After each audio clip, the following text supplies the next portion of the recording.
कोई पति अपनी पत्नी को मारे और अगर कोई पुलिस या और कोई कोर्ट्स उसमें दखल दें तो वो बोल देगा ये मेरा अंदरूनी मामला है, तुम इससे दखल मत दो। ऐसा तो होता नहीं। हम लोग भी यहाँ बैठे बैठे ब्लैक लाइव्स मैटर पे ट्वीट करते हैं, दुनिया भर के मसलों पे ट्वीट करते हैं। जहाँ पे भी ह्यूमैनिटेरियन क्राइसिस होगा वहाँ पे लोग आवाज़ उठाएंगे, दुनिया भर से उठाएंगे। मैं स्पेसिफिकली सचिन तेंदुलकर जी पे आती हूँ। कल एक फार्मर का लड़का पंढरपुर से, जिसको हम देवनगरी बोलते हैं महाराष्ट्रियंस, वहाँ से यहाँ पे आया गॉड ऑफ क्रिकेट के दरवाजे पे, और उसने एक सिंपल रिक्वेस्ट किया कि आप एक ट्वीट कर दें फार्मर्स के तहत, फार्मर्स के लिए। मैंने उसको एंडोर्स किया क्योंकि मुझे ऐसे लगता है कि सचिन तेंदुलकर जी ना सिर्फ एक गॉड ऑफ क्रिकेट हैं, ना सिर्फ एक बहुत मशहूर क्रिकेटर हैं, वो भारत रत्न हैं। भारत रत्न होने के बाद एक रिस्पॉन्सिबिलिटी हो जाती है कि आप देश के मुद्दों में इन्वॉल्व रहो। उससे भी बढ़ के वो मेंबर ऑफ राज्यसभा है, वो मेंबर ऑफ पार्लियामेंट है, वो हमारे रिप्रेजेंटेटिव हैं। तो रिप्रेजेंटेटिव होने के नाते आज देश में सबसे बड़ी समस्या ये है कि फार्मर्स को ये 3 फार्म लॉज मंजूर नहीं हैं। तो सचिन तेंदुलकर जी जो आज तक हमेशा चुप रहते थे, कभी किसी बात पे उन्होंने कुछ बोला नहीं, किसी करंट इशू पे, किसी प्रॉब्लम पे, अभी उनको अपनी आवाज़ मिल गई है। तो अगर उनको आवाज़ मिल गई है, अगर उनको अपनी ट्वीट के ज़रिए उनको लगता है कि वो देश के मसलों पे अभी बोलना चाहते हैं, तो ये बहुत ही ज़रूरी मुद्दा है।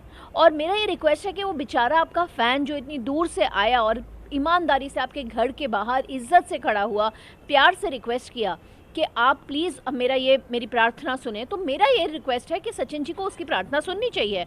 अब अगर वो एक्टिव हो गए हैं और अगर वो देश के मसलों पे बात करना चाहते हैं तो इस मसले पे ज़रूर बोलना चाहिए। और राज ठाकरे जी ने कहा कि भारत रत्न को बोला गया ट्वीट करने को, तो जब यहाँ पे हमारे पास ये बात खुल के आ रही है कि ये स्पेसिफिकली एक कार्रवाई की गई है जिससे लोगों से ट्वीट करवाया है, तो बिल्कुल सही बात है कि महाराष्ट्र सरकार को इसका प्रोब करना ही चाहिए।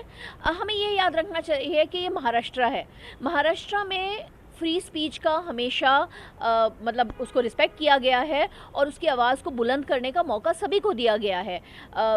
जो दिल्ली सरकार या यूपी में अगर आप कुछ बोलते हैं तो जिस तरीके से वो व्यवहार करते हैं लोगों के साथ, जेल में डाल देते हैं, गायब हो जाते हैं लोग, वो महाराष्ट्र में होता नहीं है।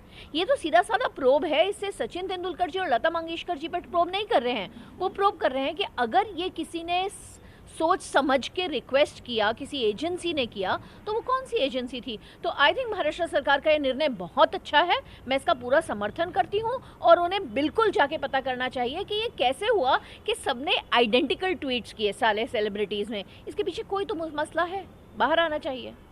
देशभक्ति तो सारे देशभक्त आंदोलनकारी हैं।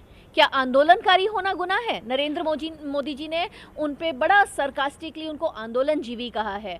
हमारा महाराष्ट्र राज्य, यहाँ पे हमारे बाबा साहेब अम्बेडकर आंदोलनकारी थे, हमारी सावित्रीबाई फुले आंदोलनकारी थी।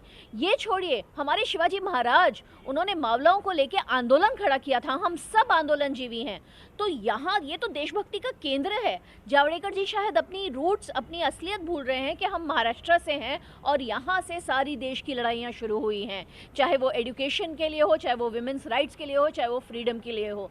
तो महाराष्ट्र को देशभक्ति ना सिखाएं, ये पाठ हम पूरे दुनिया को सिखाते हैं। किसान मुद्दा जो है वो बहुत साफ है। 100 की सीधी एक बात है कि ये फार्म लॉज वापस होने चाहिए।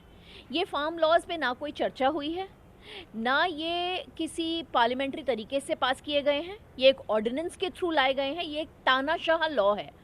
और मैं इस बात से सहमत हूँ कि कांग्रेस ने यू टर्न लिया है, क्योंकि कैप्टन अमरिंदर उस कमेटी में थे जिसने ये लॉज बनाए।